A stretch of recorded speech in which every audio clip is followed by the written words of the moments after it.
ମାମୁଁ ଲାଲୁ ମୋର ମାଉସୀ କହିଛନ୍ତି ଯେ ଆମେ 2000 ଶବ୍ଦ ଏକ କାହାଣୀ ଲେଖିବା ଉଚିତ, ଯାହା ବିବାହ ସହିତ ଶେଷ ହୁଏ।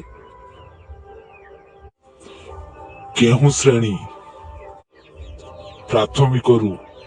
ଜିସେସ୍ କେଉଁଠାରୁ ପ୍ରାଥମିକ 2ରୁ 2000 ଶବ୍ଦ ପାଇବାକୁ ଆଶା କରନ୍ତି? ମୁଁ ଜାଣେ ନାହିଁ। ହୋ ହୋ, ସେ କହିଲା ଏହା ପରୀକ୍ଷା। ଲାଲୁ 2000 ଶବ୍ଦ ବହୁତ ଅଧିକ। ମାମୁଁ ଲାଲୁ କହିଛନ୍ତି ଯେ ଆମେ ବିଫଳ ହେବାର ଯଦି ଆମକୁ ସାହାଯ୍ୟ କରିବା ପାଇଁ ଆମେ ତୁମ ପିତାମାତାଙ୍କୁ ଦେବା ଉଚିତ।